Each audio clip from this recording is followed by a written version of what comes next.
that's as simple as open communication. That's it. I mean, it's not, it's not rocket science. It's open communication. It's transparency. It's, and if you don't have that with your banker, you need to find a banker that will have great communication with 120%. Matt Woolley Podcast.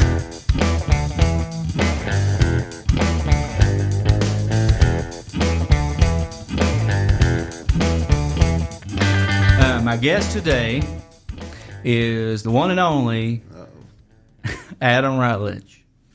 Thank you for being here, Adam. Glad to be here. Pleasure. It's a pleasure. It is a pleasure. We've got a little history together. We do. I'm sure we'll get into. Yeah, absolutely. Fun to be in your presence today. Absolutely. Likewise. Thank you for doing it.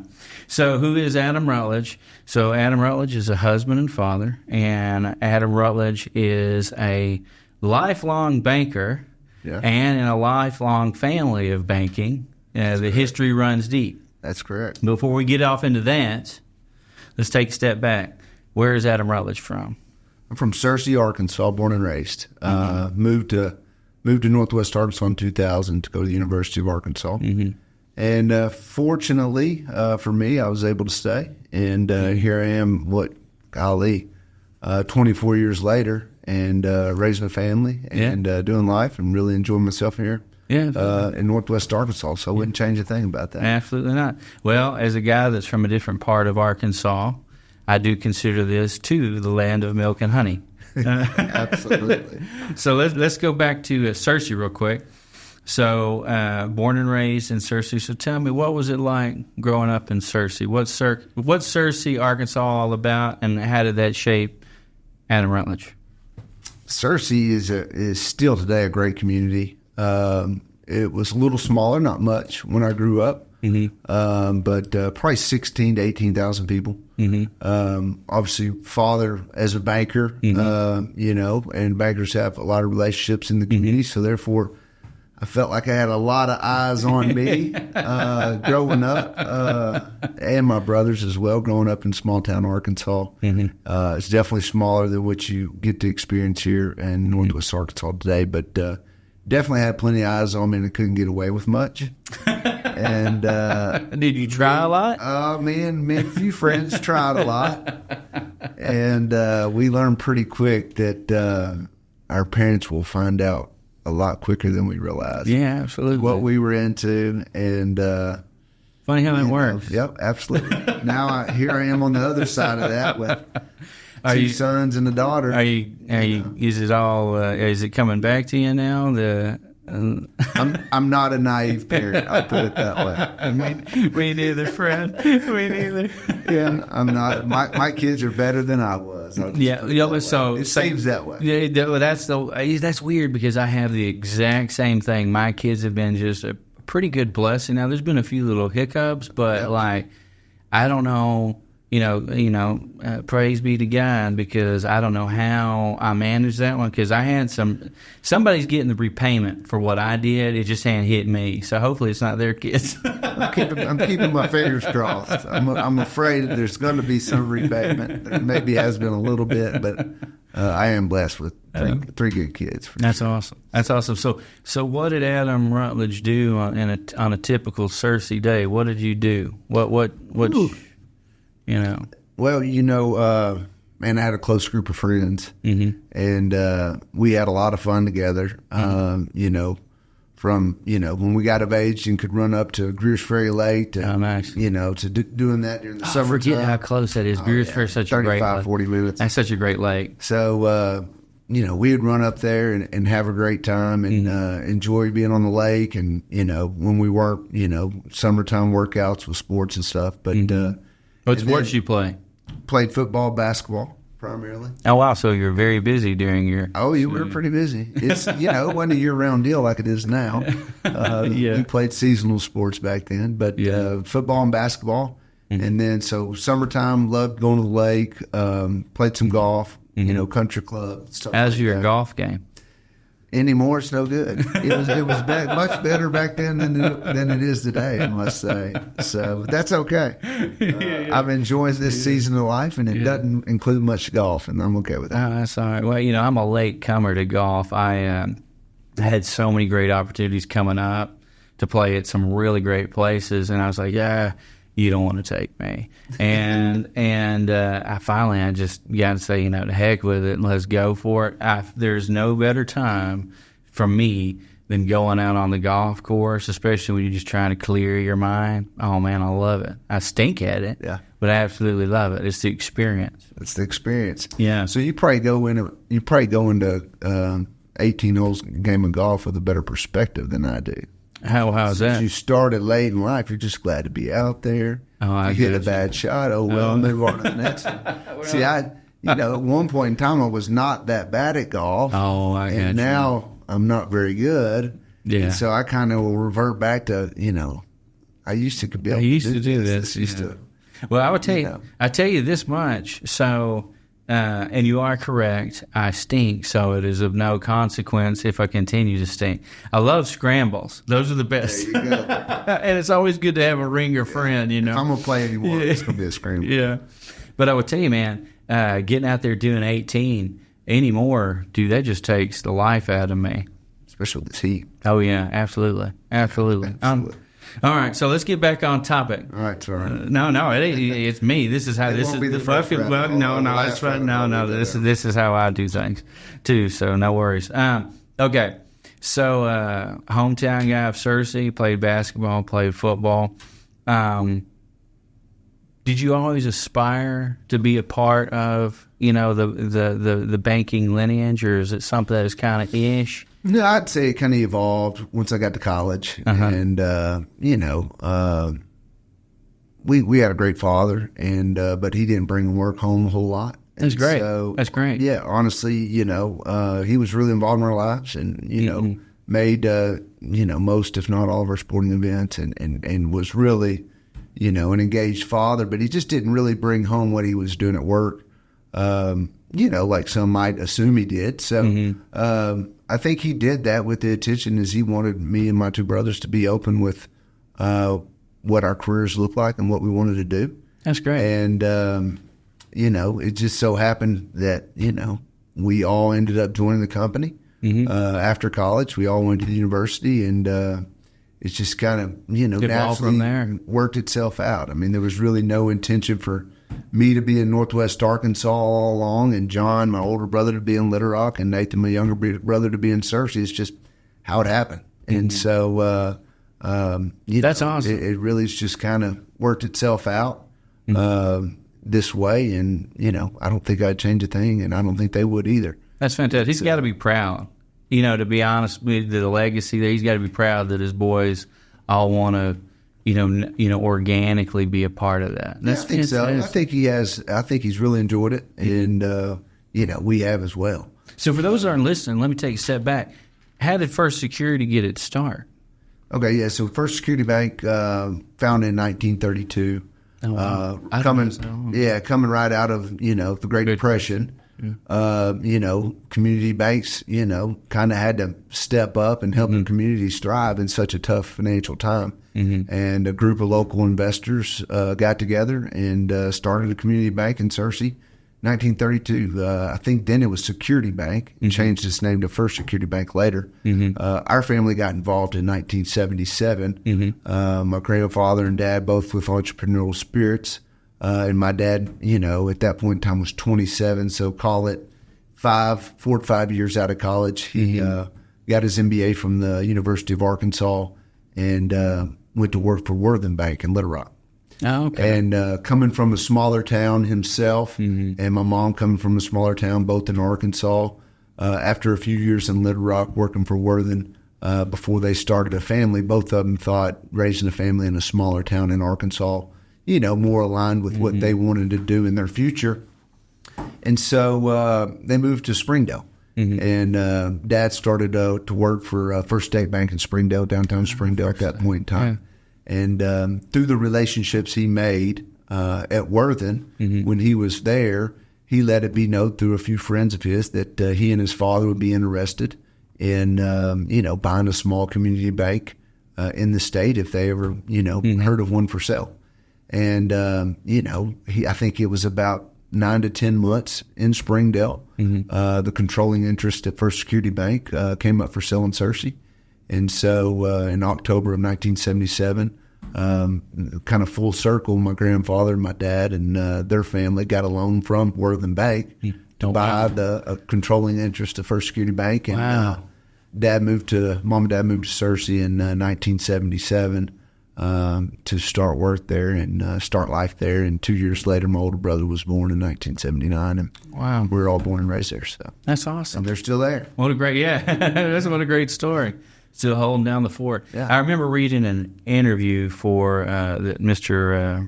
Reedy did. I can't remember what article it was for, but great guy, by the way. I always loved your dad. Whenever back in the old days, as we'll say, because that was close to 20 years ago. Where does the time go, by the way? Absolutely. When we worked together, I always loved Mr. Reedy because he was so down to earth and such a great guy.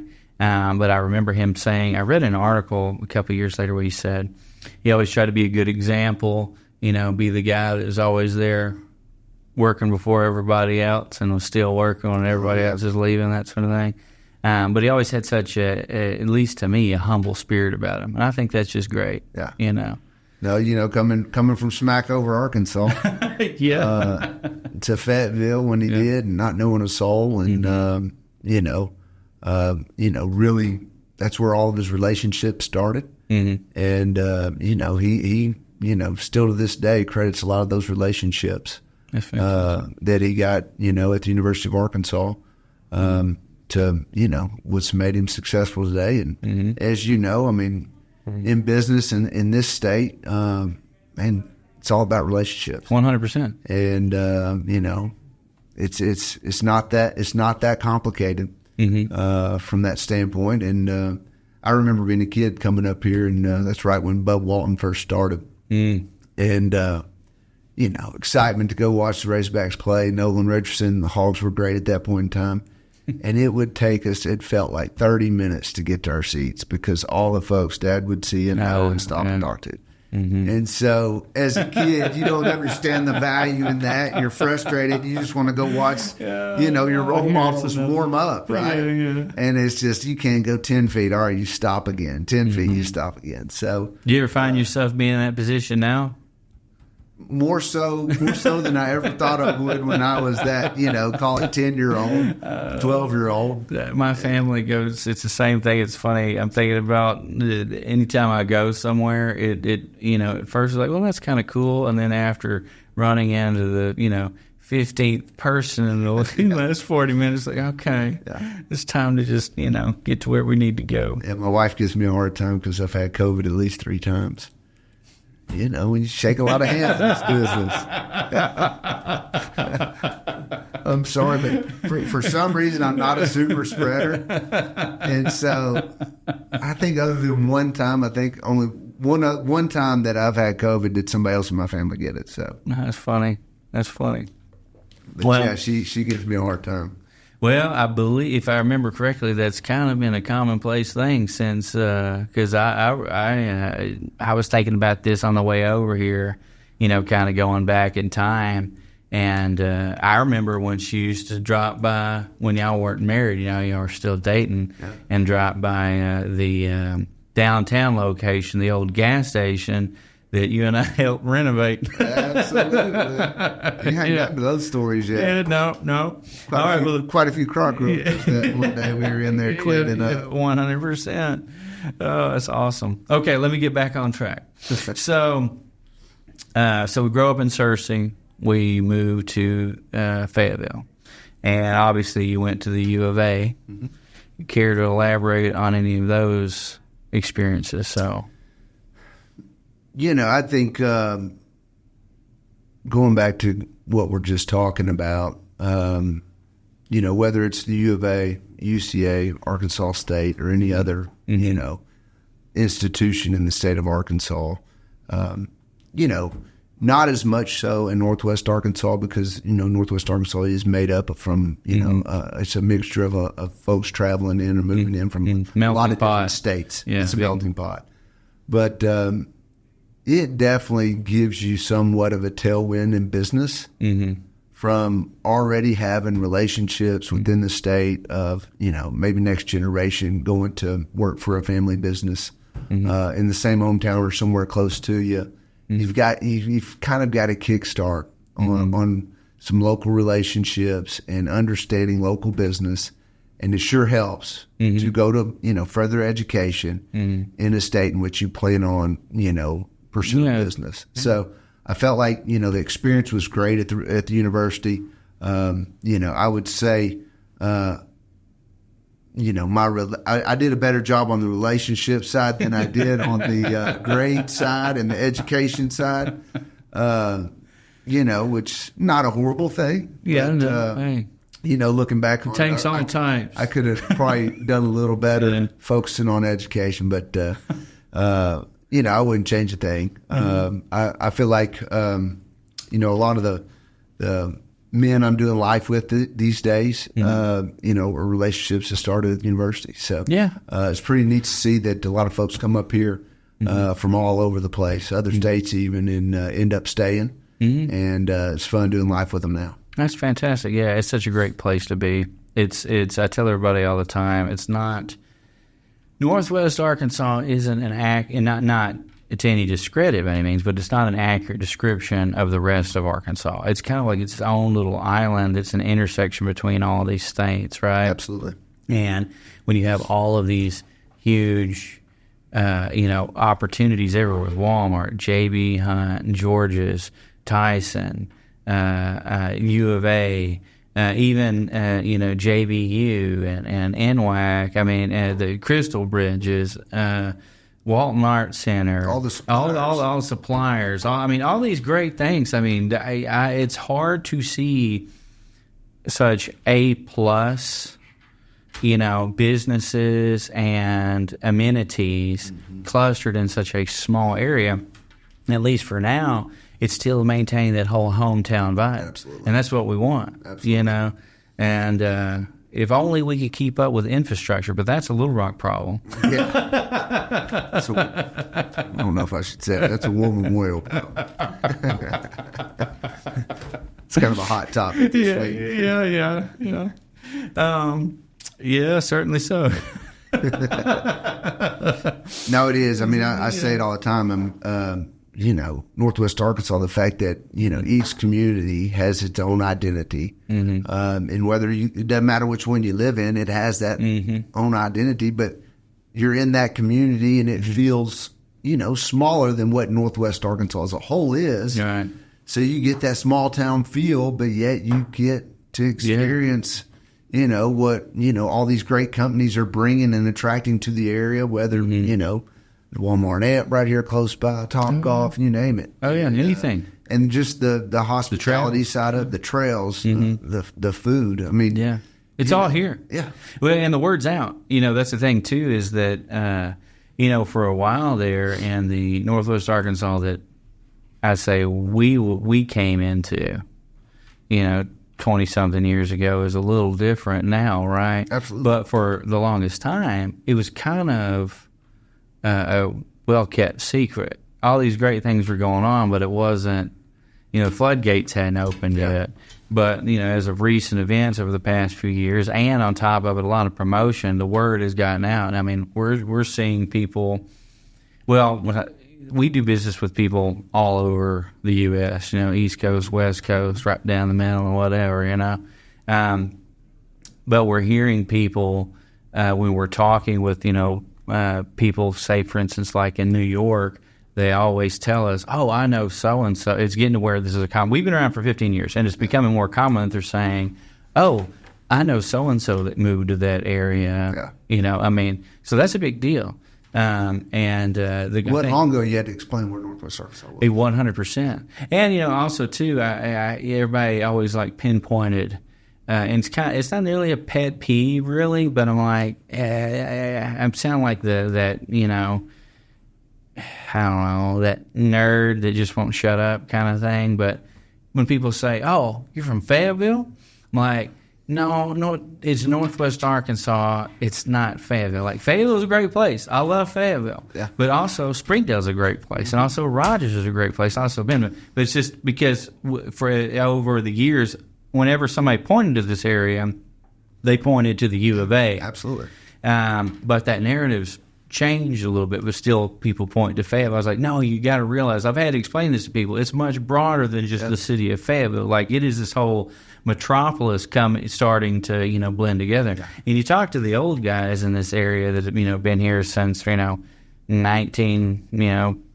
50-something or 40-something, you know, they'll tell you, you know, they can remember a time when there was a clear division between the towns. You know, you had to go a few miles before you get to another town. And that's just unfathomable to me, you know, because everything's just so melted together. Absolutely. You don't know when one city ends and one begins. Absolutely. But that's great, though. Yep. Lots of opportunity.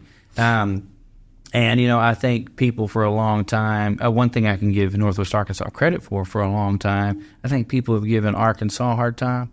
You know what I'm talking about. Absolutely. It doesn't matter, you know, if it was, you know, it didn't matter if it was Fox or MSNBC when they interviewed somebody that was from Arkansas. He was like, well, I tell you what, you know, and it was like, you know. They find the most country. Yeah. And so, and, you know, and God loved the good old boys. But, you know, it was like Northwest Arkansas is changing that narrative because, again, all of those amenities and all the decision making that's being done here that affects the nation, there's a lot of stuff that's happening in Northwest Arkansas.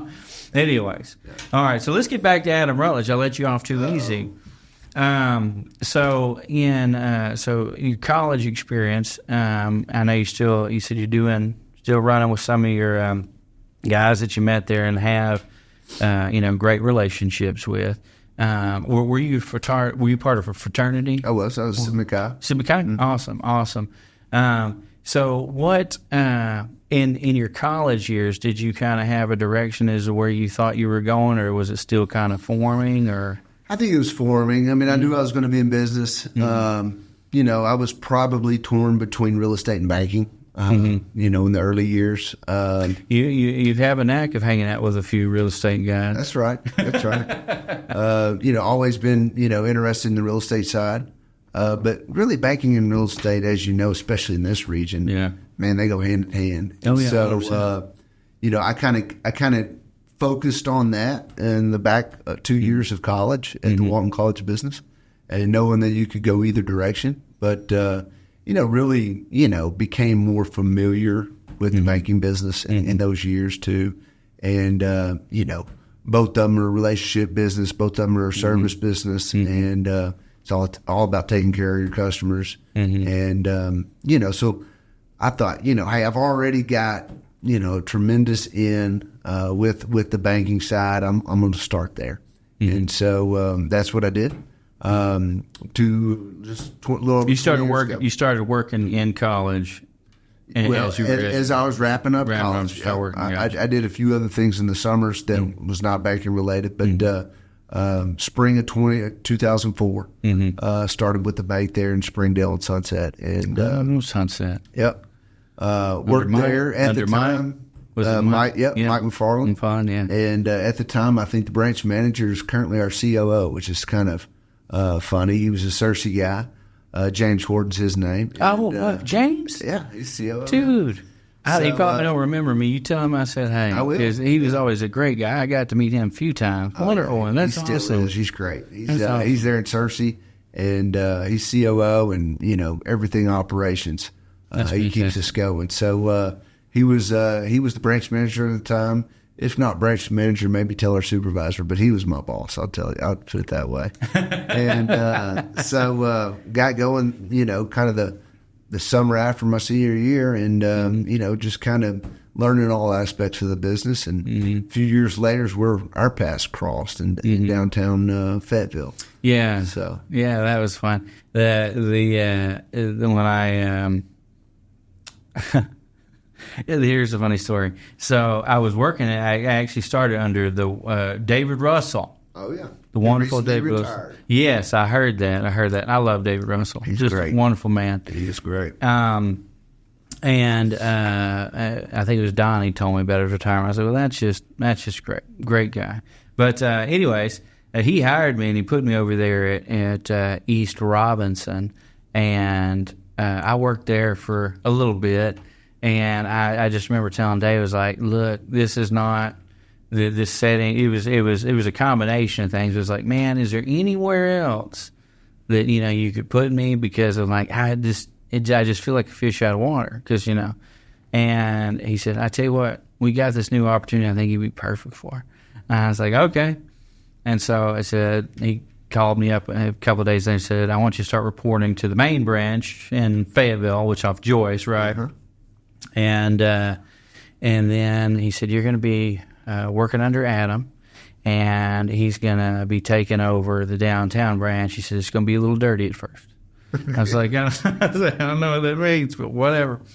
And so I remember I went over and shook your hand and said, hey, how's it going? And I was like, I'm Matt. And he's like, what's going on? Talk for a second. We're going to be working together great. Little did I know that a few weeks from then we'd be down at the what used to be a gas station. Oh, golf. Scrubbing the floors. And I was like, Lord have mercy, what is going to become of this? But we got it done. And, you know, I think that's great, too. I'll say this as well. I think it was great that we got put on that kind of duty. Absolutely. Because the truth of the matter is, the bank could have afforded to have somebody to do it.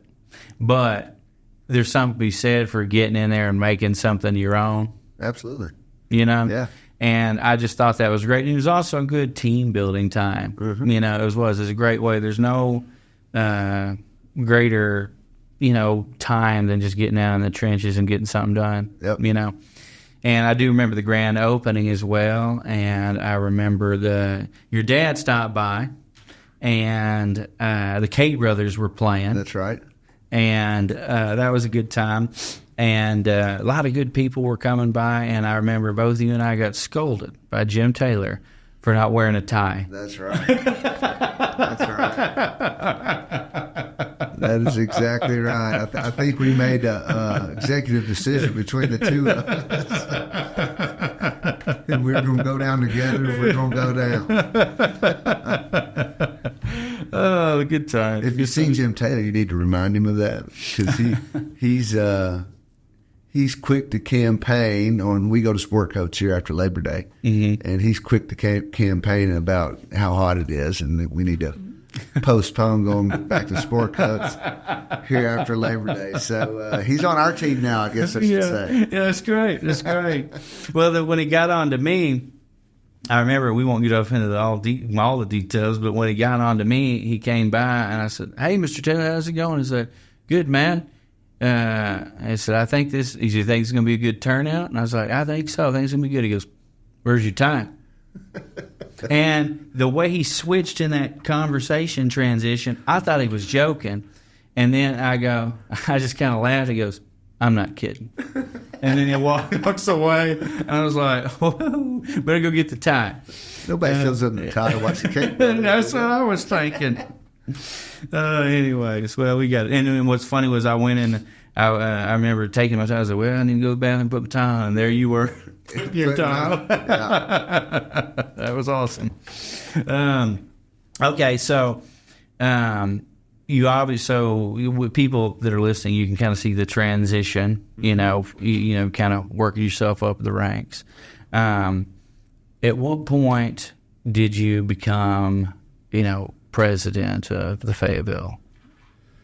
Whew, that's a good question. So it was probably, I don't remember the exact date, honestly. It was approximately 10 years ago. What was it? And I was not a market president. That's one position I've never really held. Mm-hmm. Jim Taylor, mm-hmm. who we were just visiting on, he moved to Northwest Arkansas when we de novo branched here in '98, mm-hmm. and had a loan production office. And then he oversaw the construction of our first branch, which is the Joyce Boulevard branch. Yeah, it's quite a story. 99. Quite a story to hear that story for those that don't know. It's interesting how quickly First Security, how conservatively you guys started, but then once you got a grasp on the market, how quickly you expanded into it. It's a really great story.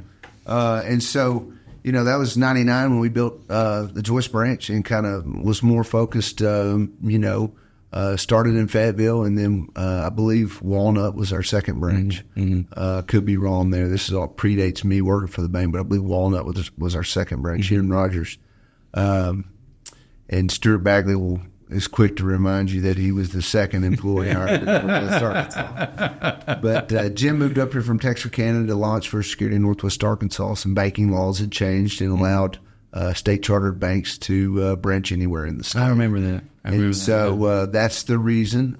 We always, as a family, enjoy coming up to Northwest Arkansas, and always were, fans of Fayetteville. So, right. And obviously that's where the land of milk and honey, as you mentioned earlier. Yeah. So the timing worked out well there. So, a few years later, a bank in Springdale came up for sale, First National Bank of Springdale. Mm-hmm. And so we were positioned to acquire that from First Tennessee at the time, who did some correspondent banking for us, and we had a good relationship there, primarily Dad. Mm-hmm. So that predated me by a year. That was 2003. Mm-hmm. And so, that kind of helped propel us from a de novo branch into this region to, got a little momentum with an acquisition of a $300+ million bank in assets. So, from there, good steady growth with the region, year over year. Yeah. And worked my way up and,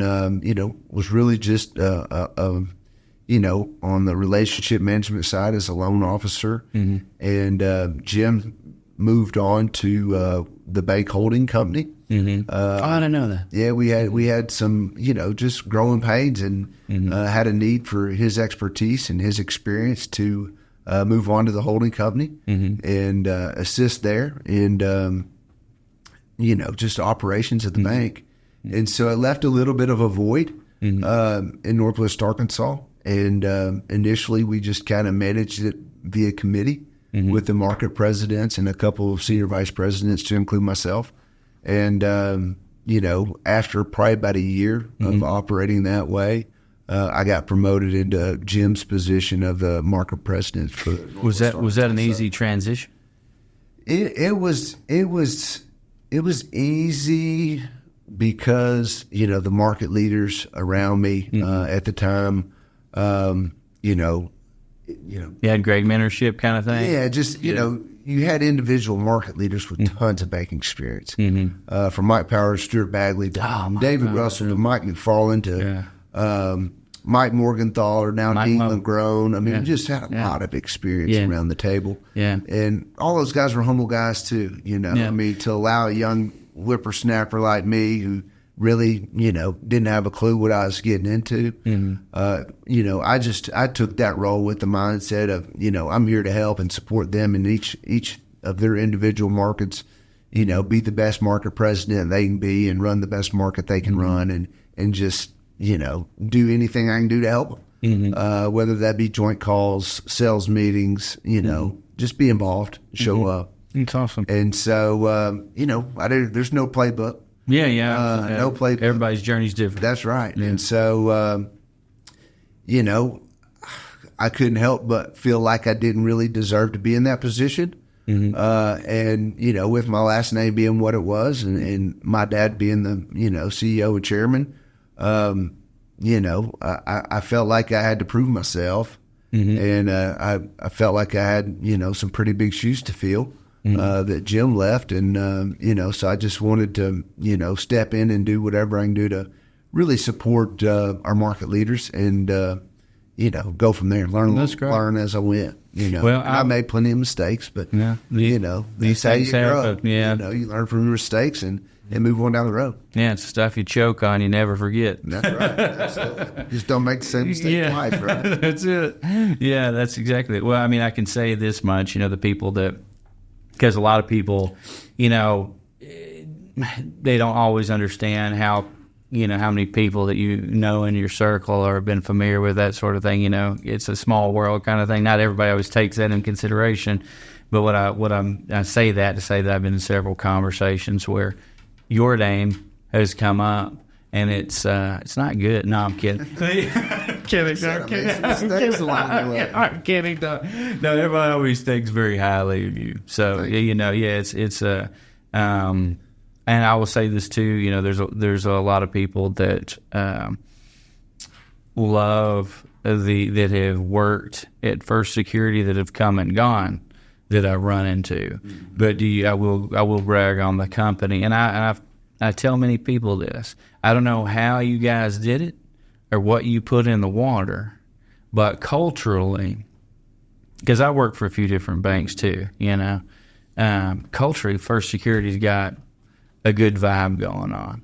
And I've told many people over the ages, and people that I've seen, like I've said, that have been in and out of different banks and that had the opportunity, you guys always stand above as far as your cultural center. When I moved there from Simmons, that's where I came from, Simmons Bank, to move to First Security, I was overwhelmed at how collectively the culture, as a whole, not just because you know how it is, like especially with larger banks too. You might have a vibe in Northwest Arkansas, but then you go down to Little Rock and you meet some people from Little Rock and the vibe's different, or El Dorado or wherever. You know what I mean?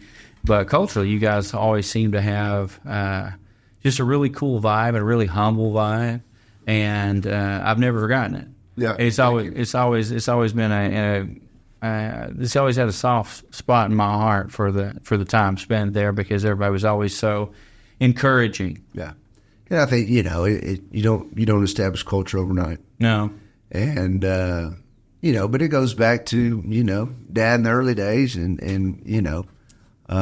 traveling the state as we grew, and as we grew into different markets, you never felt like you were on an island.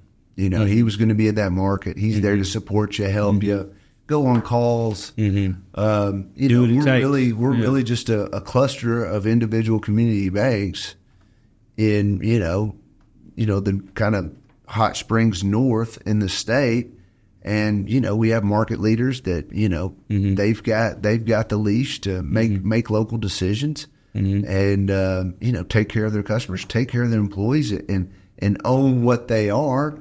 But, they're involved in something bigger, and Dad's in that market. We've got other leaders in that market, it's just, we're real supportive of each other. Yeah. Very much a family environment. And, you've got these different markets, and they're all trying to do their best. And like we say, and every market's different. Every market's different. Obviously we've got a lot of opportunity up here, and other markets have a lot of opportunities for deposits, but not loans. And hey, we're all trying to run our best leg of that relay. That's just all there is to it. But we're all on the same relay team, and so we just have that mindset of take care of your folks, take care of your customers, take care of your community, and do what's right. And the bottom line take care of itself. We're definitely not just out there, trying to cut every, dollar out of the budget to meet some, quarterly number. You're playing the long game. We're playing the long game, and it's one relationship at a time. It's one employee, joining the team at a time. It's one customer at a time. It's it's just. It's been good, and it's fun that way. Yeah. When you're having fun, at work, you're having fun. Not so much work. Getting to know your fellow, there's nothing better than a relationship. It's just, it's fun. It's fun doing life together. It's fun going on joint calls. It's just that synergy that, it's just happened over the years. And, I'm not going to say it's a secret sauce. It's just, it is our sauce, and we just, do it well. Enjoy what we do, and enjoy the people we're around, and, love getting out and seeing customers, and, being involved in our community, and, serving the schools that, are in low to moderate income areas that, might not otherwise get served. We're real high on, financial literacy right now. And we've got a team out in Northwest Arkansas and other teams in other markets in the state that are teaching this financial literacy curriculum. It's a big focus, and it just that's great. It happened to aligns with what we do, and we've got some great teammates that have a second calling of being a teacher. That are having fun doing this. So that's awesome. It's a bunch of little things that just kind of define who we are. That's awesome. But a lot of times it's ideas of just folks on our team. Mm-hmm. That's fantastic. Yeah. So let's switch gears just a little bit. Yeah, we got the time. I was rambling. No, I do. You're speaking to the ultimate rambler. So let's talk to the entrepreneurs and business guys out there from the perspective of a banker. Mm-hmm. Okay, we've seen a lot of businesses come and go. You see that in banking, and the one takeaway that I really had in my time in banking is you see instances of what to do and what not to do. Mm-hmm. And from the perspective of a banker, what would you tell somebody that's starting a business? What would you tell somebody that's, moving into trying to, take over a new marketplace or, got some type of new product or service they're bringing into the market? What's your advice to those guys when it comes to having a relationship with the bank? Well, I think it's first and foremost, I think it's critical for any business to have a great relationship with their banker and their bank. It's a reliable source of capital, mm-hmm. but it's a partnership. And, mm-hmm. It's, whether it be advice, whether it be, hey, you ought to consider this financial tool mm-hmm. that could protect you from fraud, because mm-hmm. fraud is just so relevant today. But it's just a working relationship mm-hmm. that is an outside set of eyes mm-hmm. that obviously gets to look under the sheets and see everything there is to see mm-hmm. that you're a business entrepreneur, transparency owner, is willing to share.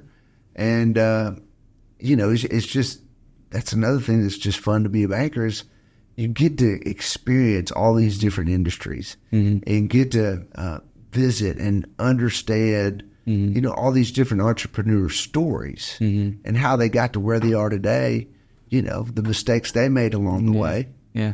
And, the things they're trying to, improve efficiencies today. Mm-hmm. But one thing that you do see a lot as a banker, so going back to the advice side of it, is just, don't grow to grow. Mm-hmm. Have controlled growth. Mm-hmm. So often we see businesses just outgrow their balance sheet and they look up and don't know what to do next. Mm-hmm. And I think that's a pretty common theme is just, growing at a pace that they're not prepared for, mm-hmm. Whether that be, your team's not prepared for it, mm-hmm.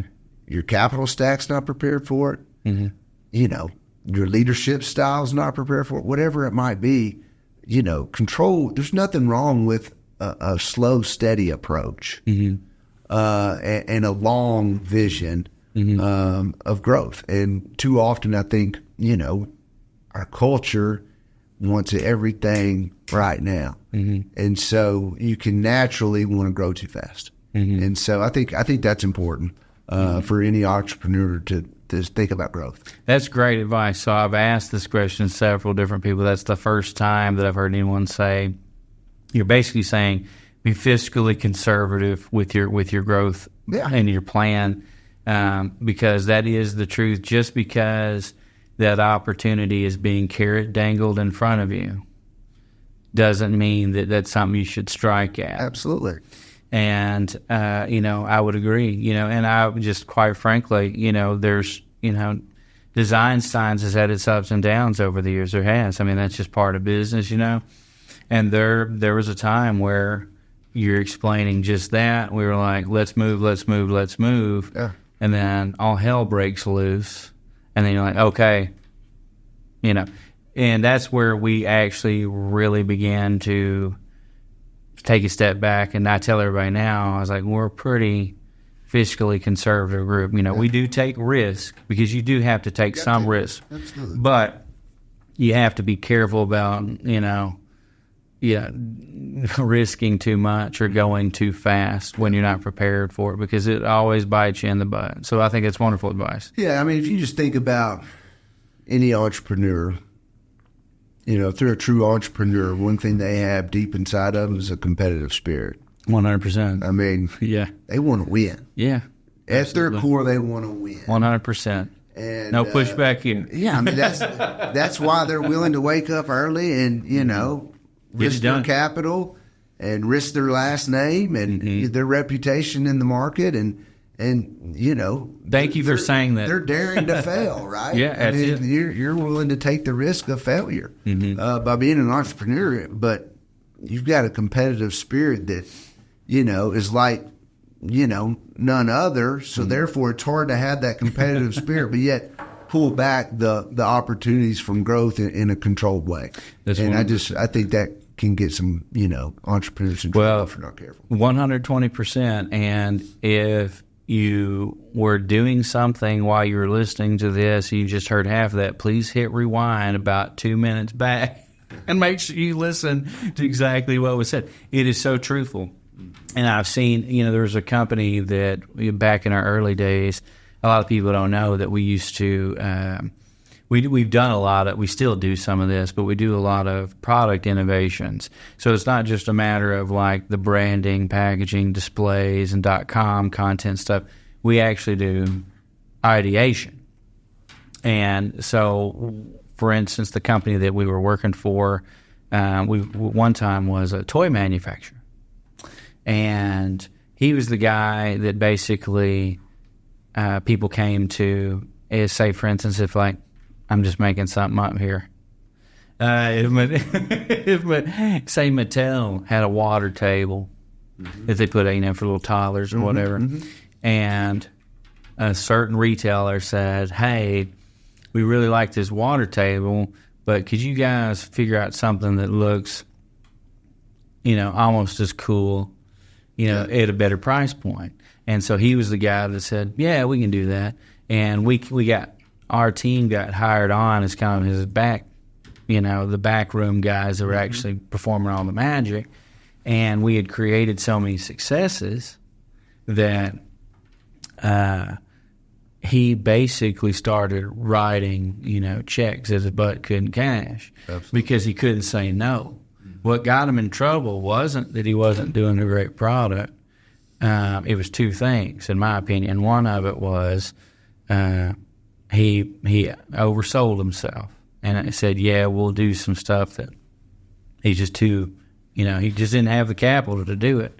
And then the second one was, and this is speaks to what you're talking about too, I don't think his relationship was great with his banker. And the reason why I say that is because some people, and this is kind of a lesson in humility, but some people get so full of themselves that when they're on top of the mound, king of the hill, they start to lose their manners. Absolutely. It does happen. It does happen. And I, especially as a younger man, I'm not going to lie, I've been that guy. Yeah. But those two things, I think, is what hurt him, because I truly believe that he got to a point where if he'd had a good relationship, they would have said, you know what, we're going to, work with you and try to figure this out.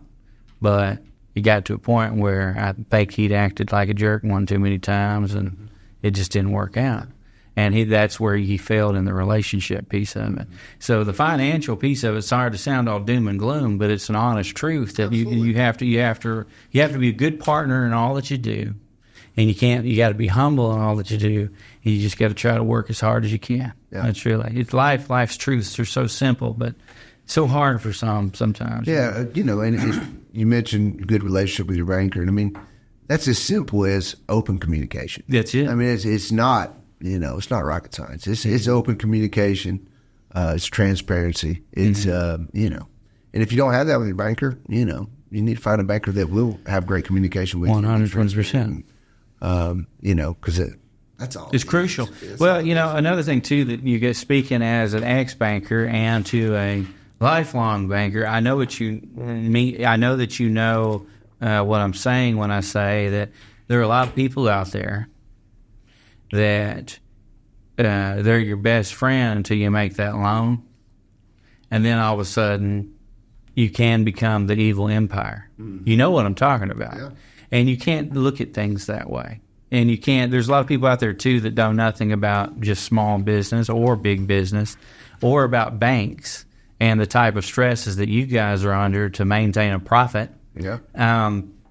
And they look at it at this naive, and I blame the culture too. The culture hasn't been kind to, you know, always kind to business and bigger business and smaller businesses. Mm-hmm. People don't understand the thin lines that we're all walking on. Absolutely. They don't get it. And it's really frustrating to me when I see people start talking about, you know, banks like this is evil empire. I say you can't look at a bank like it's an evil empire and then still want to utilize it as a partnership. You can't do that. But that happens. Absolutely. And then the other one too is I get real in my feels when I see guys that have no experience with small business giving small business guys advice. And there's a lot of influencers out there, and we kind of talked about that earlier before we got going, that just, you know, is feeding the marketplace full of crap. And there's people that take their advice and think that it's a, you know, I make the joke, my 10-step program, my 12-step program will lead you to success. Everybody's journey is different. And so, I mean, that's a big thing. At the end of the day, it's about maintaining good relationships and being transparent. And I can tell you, you know, I that's one advantage that I had coming from banking. I knew what the expectation was. So anytime something was laid out, you know, I knew exactly what needed to be, you know, understood. Mm-hmm. And if there's ever a ripple, let's everyone listen closely on this one, especially entrepreneurs. If there's ever a ripple in your business, the first person you need to call is your banker. Absolutely. You need to give them a heads up. You don't want to know about it 2 months after the fact, whenever all hell is broken completely loose. You want to know, hey, just so you're aware, this kind of little flub thing happened, but here's our plan on this. Mm-hmm. But I just wanted you to know. Absolutely. That goes a long way. It does. Absolutely. You don't want to be caught off guard, just like I don't want to be caught off guard. Yep. So, transparency. Okay. Absolutely. Let's shift to another thing real quick. I got to ask this one. Now, this one is just for the sake of for the podcast, because I only know one person that's ever been in one. We're going to go way back into your history. Uh-oh. I know where you're going up. Do you? Maybe. Okay. So we all know, we don't know. I know that you have a pilot's license. I do. Is that where you thought I was going? Okay. All right. So there was an incident many years ago where there's a little bit of a, you know, we won't get off into all the details, but you were flying a plane. I was flying a plane. Uh-huh. And there's a little bit of trouble. Would you like to explain what happened, or you go as little details, and then I'll have my follow-up questions. No, you're good. For just communication to the audience, the family history of banking, there's a family history of aviation that started with my grandfather, and through my father, and now my brothers as well. But we're all into aviation. And in 2005, shortly after getting out of college, I got my pilot's license. And the following weekend, I was working to get signed off on an airplane that I was going to be flying. And we went into a grass strip off Beaver Lake and with my instructor. And coming back out of that grass strip one May morning, we couldn't quite get out of there, and clipped the top of some trees and ended up in the lake. And I was extremely fortunate, that the spring rains really hadn't come yet, and the cove that we crashed into was not but about between 5 and 7 foot deep. So for the most part, the airplane was not sinking. that allowed me and my instructor to exit the aircraft and swim to shore. And other than some cuts and bumps and bruises, and my instructor had a little more damage, or a few more injuries, but nothing major. Yeah. So fortunately, the good Lord kept us here for a little longer, because not many people say they can they walked away from plane crash, and I can't really either, other than I swam away from it. So. What was your and that's why I asked, because every time you hear, especially of a smaller plane, when there's a crash, it's usually no bueno. Yeah, it's very rare that people are like, I just walked away from Yeah. And so what was your mindset whenever like you're like, we're going down. Yeah. Can you remember have you blocked it out? Do you remember No, clearly? I remember. I mean, it was like slow motion. Slow motion. When it was happening. And, when you're, you've been doing training for, call it 12 months at that point in time, 6 to 12 months, however long it takes you to get your license. Because this was, the weekend after I got my license. Yeah. And so, as you're, in this trouble, which we were in, my first mindset was, golly, I didn't think I was going to crash an airplane with my instructor in here. As a new pilot, I was more worried about crashing an airplane by myself. Yeah. Getting launched out into the skies. And so I remember that going through my head, like, I didn't think this, the instructor's kind of your safety net. Right. And so, but, that day, we hit the top of some trees and didn't get out, and that's it. Ended up in the lake. Did you ever have flashbacks of that? You ever have dreams of that? Like, fortunately, I don't. That's great. Yeah, fortunately, that's great. That's great. Yeah, I it comes up every once in a while. Yeah, but not often. But I still fly a lot today. That's great. And I try not to bring it up because folks that fly with me, I don't want them fearful. Well, they know you literally had a crash course. Yeah, they're doing that. That's awesome. Yeah.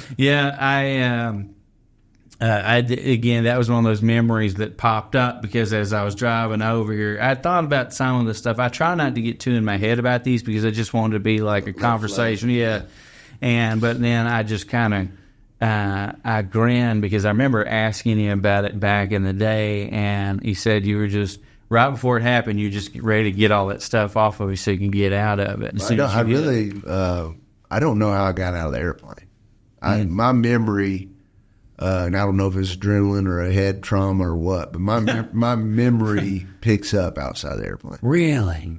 Well, that's probably for the better. Yeah. You probably feel better. So my instructor was knocked out, so I had to figure out how to get her out. Oh, wow. That's stressful. That goes back to the, fortunately it was not, very deep in that cove. That's great.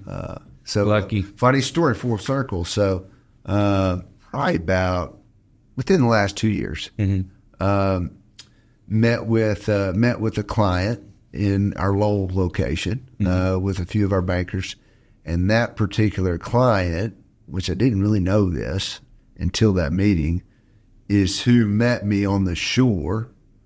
Is his name Bill? No. Oh, okay. He's the one who's met me on the shore as I was, coming from the water. Matter of fact, I think some fishermen helped us, if I remember right. But he was out at the time rocking his, infant child on the back porch on a weekend morning and heard it. And then came down to the shore, and he's one of the first folks I saw. That's awesome. And he said I just walked straight past him like I was going somewhere. And so I don't have a whole lot of memory. That's of all great. that. Man on a mission. Adrenaline was, present for sure in that moment. I'll put it that way. That's awesome. Yeah, it's a powerful thing. Yeah, absolutely. Okay, so I got one more question for you, Mr. Rutledge. What gives Adam Rutledge joy in life? Ooh, good question. Man, my kids in the stage of life that they are in, I think about it. I mean, you go from, should have died in that accident, which I'm sure a lot of us have accidents that you can say that. Oh, yeah. Or bad decisions anyways. But, just the opportunity to, given a second chance to, get married and have a family and, raise 3 children and, hopefully be a good father and a good husband, be a good friend, just doing life, in this great state where I enjoy getting outdoors. You know, and that looks different each season. Yeah. You know, those hobbies change outdoors for me each season, and I enjoy each one of them. And getting to do that with my kids, getting to do that with friends. Teach them duck hunting yet? Oh yeah, absolutely. You know, getting outdoors and hunting in the wintertime. You know, all that. You know, combination of all that is, you know, what brings me joy. That's awesome. You know, and just doing life with folks. That's great. So, well, man, our time is up, and I told you to go by a lickety split. yeah, it definitely did. So I appreciate you coming on. I hope you come on again. Yeah, absolutely. Another thing, you know, that brings me joy, and just thinking about industry, that was more personal. Oh, okay. But one thing that brings me joy as a banker is, you know, as a banker, you get to be your customer's biggest cheerleader, and to see them succeed. You know, having access to your capital, your, you know, your services that your financial, you know, institution provides, and see them, you know, as entrepreneurs, you know, start with an idea and just see that prosper and grow and develop to be, you know, big, significant, you know, in some cases, big, significant, you know, impact companies in this region is pretty cool. Oh, absolutely. Seeing people prosper. Absolutely. Yeah. It's just being, it just, you know, I mean, how fun is it to, you know, cheer for somebody to be successful, witness it, and just, you know, being a small piece of that by, you know, providing some services. That's awesome. Brings lots of joy. So that's great. From an industry standpoint. That's fantastic. I can't thank you enough for being on, Adam. You bet. You'll do it again, won't you? I will, yeah. All right. I appreciate it. It's always good catching up with you, Matt. Always, brother. You bet. Appreciate you, my man. You bet.